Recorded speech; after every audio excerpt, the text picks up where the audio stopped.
Hello दोस्तों, नमस्कार। स्वागत है आपके अपने यूट्यूब चैनल संजय टेक्निकल @21 में। जैसा कि आप सभी को पता है कि बीआरसी में बम्पर रिक्रूटमेंट निकल के है आईटीआई स्टूडेंट्स के लिए। इसके लिए आपको पहले प्रीलिमिनरी एग्ज़ाम्स क्रैक करना पड़ेगा, उसके बाद आपको नेक्स्ट स्टेज के एग्ज़ाम देने को मिलेंगे। तो प्रीलिमिनरी एग्ज़ाम का सिलेबस में आप लोगों की साइंस है, मैथमेटिक्स है और जनरल अवेयरनेस के क्वेश्चंस पूछे जाएंगे।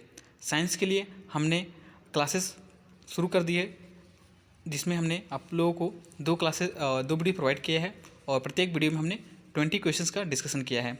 और आज की इस वीडियो में हम पुनः 20 क्वेश्चंस का डिस्कशन करने वाले हैं। ये जितने भी क्वेश्चंस हम लोग डिस्कस कर रहे हैं वो सभी आपके प्रीवियस ईयर किसी न किसी एग्जाम में पूछे गए क्वेश्चंस है। और आई होप यह वीडियो आप लोगों को काफ़ी हेल्प करेगी आपको एग्ज़ाम को क्रैक करने में। तो कंप्लीट वीडियो को देखिएगा ताकि आपके आने वाले किसी भी एग्जाम में इससे हेल्प मिल सके। तो चलिए आज की इस वीडियो को शुरू करते हैं। आज का हमारा सबसे पहला प्रश्न है, हृदय का भार कितना होता है?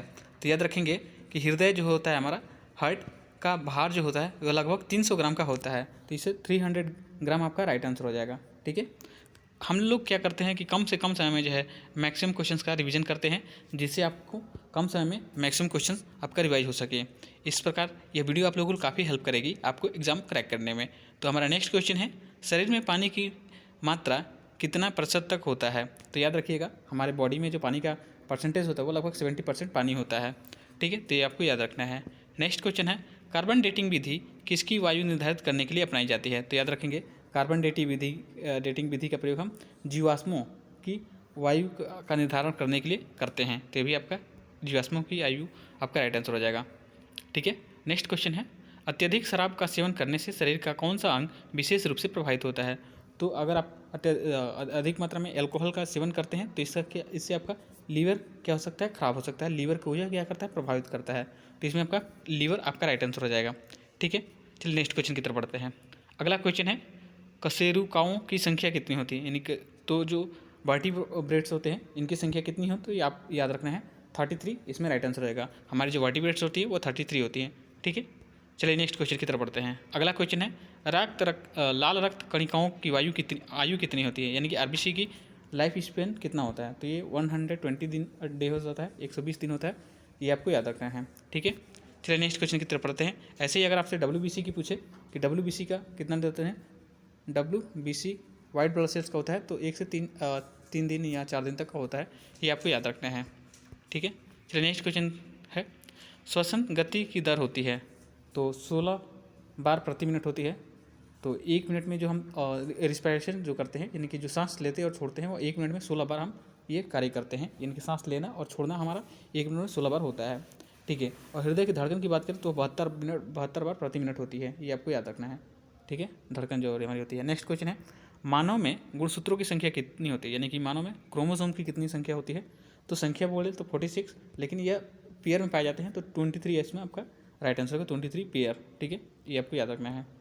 नेक्स्ट क्वेश्चन है, हृदय की 2 धड़कनों के बीच का समय कितना होता है? नेक्स्ट क्वेश्चन आ गया आपका, जैसे कि ये क्वेश्चन आपसे पूछता है हार्ट बीट हमारी तो 72 बार होती है। ठीक है, और इसका एवरेज 1 मिनट की बात करें, हृदय की 2 धड़कनों के बीच का समय की बात करें तो 0.8 सेकंड होता है। यानी कि 1 सेकंड से भी कम समय लगता है। तभी तो आपको 1 मिनट में 16 सेकंड होता है, लेकिन हमारा 72 बार धड़क जाता है हृदय। ठीक है, तो भी आपको याद रखना है। नेक्स्ट क्वेश्चन है, सुनने की क्षमता लगभग होती है, यानी कि हमारी ऑडिबल जो होती है साउंड, ठीक है, वो कितनी होती है? तो 20 से लेके 120 डेसिबल तक की ध्वनि को हम सुन सकते हैं। ठीक है, साउंड आपके 3 प्रकार के होते हैं, ऑडिबल, ठीक है, अल्ट्रासोनिक और क्या कहते हैं उसको, सुपरसोनिक। ये 3 प्रकार से आपके साउंड होती है, आपको याद रखना है। और ध्वनि की ये क्वेश्चन आपसे पूछता है कि ध्वनि का मात्रा क्या है, तो डेसिबल आपको कैपिटल ऐसे होता है शायद, कैपिटल स्मॉल बी और कैपिटल डेसिबल ना, तो ये तो डी और ये बी ऐसे होता है डेसिबल। ठीक है, तो याद रखना है। क्वेश्चन आपसे पूछता है कि ध्वनि का मात्रा क्या है, तो डेसिबल इसमें राइट आंसर हो जाएगा। चलिए अगले क्वेश्चन की तरफ बढ़ते हैं हम। अगला क्वेश्चन है, दूध के दांतों की संख्या कितनी होती है? तो आपको जैसे कि पता है दांतों की संख्या हमारी 32 होती है। कितने दांत होते हैं? 32, जिसमें दूध के दांतों की संख्या होती है 20। तो ये आपको याद रखना है। चलिए नेक्स्ट क्वेश्चन की तरफ बढ़ते हैं। रेफ्रिजरेटर में प्रशीतक यानी कि रेफ्रिजरेंट क्या होता है? तो जो रेफ्रिजरेटर में जो प्रयोग की जाती है वो फ्रीऑन गैस प्रयोग की जाती है, जो कि आपके खाद्य पदार्थों को सुरक्षित रखती है, उन्हें ठंडा रखती है। तो फ्रीऑन इसमें आपका राइट आंसर हो जाएगा। चलिए नेक्स्ट क्वेश्चन की तरफ बढ़ते हैं। अगला क्वेश्चन है हमारा, मनुष्य के मस्तिष्क का सबसे बड़ा भाग क्या होता है? तो ये भी काफ़ी इंपॉर्टेंट क्वेश्चन है, आपको याद रखना है। मनुष्य के मस्तिष्क का जो सबसे बड़ा भाग होता है वो आपका सेरिब्रम होता है, ठीक है। सेरिब्रम और मेंडुला ये आपके मस्तिष्क के भाग होते हैं। तो सबसे जो बड़ा भाग होता है उसे हम सेरिब्रम कहते हैं, ठीक है, ये आपको याद रखना है। चलिए नेक्स्ट क्वेश्चन की तरफ बढ़ते हैं। अगला क्वेश्चन है, राइफल चलाने पर लगने वाला झटका किसके संरक्षण का उदाहरण है? तो याद रखिएगा, ये रखिए संवेग के संरक्षण का उदाहरण है। जब भी हम राइफल चलाते हैं तो हम पीछे की तरफ जो झटका लगता है वो रखिए संवेग के संरक्षण के कारण होता है, ठीक है। तो ये भी आपको याद रखना है। नेक्स्ट क्वेश्चन है, प्राकृतिक रबर किसका बहुलक है? पॉलीमर है, ठीक है। तो ये आइसोप्रीन का बहुलक होता है, ये आपको याद रखना है। प्राकृतिक रबर किसका बहुलक है? तो आइसोप्रीन इसमें आपका राइट आंसर रहेगा। आज की इस वीडियो में हम जितने क्वेश्चन डिस्कस कर रहे हैं सभी आपके इंपॉर्टेंट क्वेश्चन हैं, ठीक है। और मैं आप लोगों की बस यही कोशिश कर रहा हूँ कि कम से कम समय जो आप लोगों के साथ जो है अधिक से अधिक क्वेश्चन को शेयर किया जाए ताकि आपकी जो रिवीजन और प्रिपरेशन अच्छी हो सके। चलिए नेक्स्ट क्वेश्चन की तरफ बढ़ते हैं हम।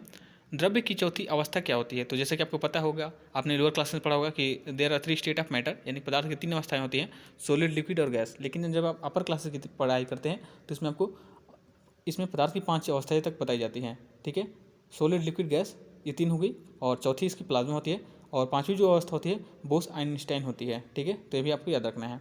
पदार्थ की चौथी अवस्था क्या होती है? प्लाज्मा। ये क्वेश्चन आपसे बार बार पूछता है। नेक्स्ट क्वेश्चन है, आँख का कौन सा भाग आँख के रंग का निर्धारण करता है? तो देखे होंगे आपने कि अलग अलग लोगों की जो आँखों का कलर होता है वो भी अलग अलग होता है, ठीक है। तो यह कौन सा पोर्शन डिसाइड करता है? तो जो आँख का आइरिस होता है, ठीक है, वो आपके आँख का कलर डिसाइड करता है, ठीक है। चलिए नेक्स्ट क्वेश्चन की तरफ बढ़ते हैं। नेक्स्ट क्वेश्चन है, ऊंचाई बढ़ने से वायुमंडलीय दाब पर क्या प्रभाव पड़ता है? तो जैसे जैसे हम ऊपर की तरफ जाते हैं तो वायुमंडलीय दाब क्या होता है? हमारा कम होता है, ठीक है। नेक्स्ट क्वेश्चन है, गिरगिट रंग क्यों बदलता है? तो याद रखेंगे, ये काफ़ी इंपॉर्टेंट क्वेश्चन है। गिरगिट रंग क्यों बदलता है? तो गर्मी सहन करने के लिए जो गिरगिट होते हैं वो अक्सर रंग बदलते हैं। आप लोगों ने ये सुना भी होगा, लोग कहते हैं कि गिरगिट की तरह रंग क्यों बदल रहे हो।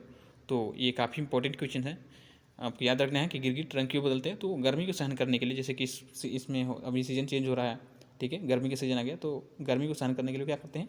एक्चुअल में रंग बदलते हैं, ठीक है। और लेकिन लोगों ने इसका कोटेशन का रूप दे दिया है, पूछते हैं कि गिरगिट रंग क्यों बदलते हो? तो ये आपको इसका लॉजिक पता होना चाहिए, ठीक है। नेक्स्ट क्वेश्चन है, फ्यूज तार एक पतला तार होता है जो मिश्र धातु का बना होता है, यानी कि सीधा सीधा क्वेश्चन आपसे पूछा गया, फ्यूज तार का मिश्रण क्या होता है? तो याद रखिएगा, फ्यूज जो तार होता है आपके टिन और सीसा, यानी कि टिन और लेड का मिश्रण होता है। तो ये जो 21 या 20 क्वेश्चंस थे जो आज की इस वीडियो में हमने डिस्कस किए हैं, आई होप वीडियो आपको अच्छी लगी होगी। और वीडियो पसंद आई हो तो प्लीज़ वीडियो को लाइक कर, चैनल पर पहली बार विजिट कर रहे हैं तो चैनल को सब्सक्राइब कर लीजिएगा। यहाँ आपको फ्यूचर ट्रेड से संबंधित बहुत सारी अपडेट और बहुत सारी जानकारियाँ मिलने वाली है, जिससे आप आपके आने वाले एग्जाम को क्रैक कर सकते हैं और बहुत सारा हेल्प मिलेगा आपको ITI ट्रेड से, अगर आपने फ्यूचर ट्रेड से ITI की हुई है तो वीडियो को लास्ट तक देखने के लिए बहुत बहुत धन्यवाद, और चैनल के साथ में जुड़ने रहने के लिए बहुत बहुत धन्यवाद। अगर वीडियो पसंद आई हो तो मैं पुनः आपसे कहूँगा कि प्लीज़ वीडियो को लाइक कर, चैनल पर पहली बार विजिट करें तो चैनल को सब्सक्राइब कर लीजिएगा ताकि हमारी आने वाली वीडियो का अपडेट मिलता रहे। आज की इस वीडियो में इतना ही, मिलता है नेक्स्ट वीडियो में, तब तक के लिए धन्यवाद और जय हिंद।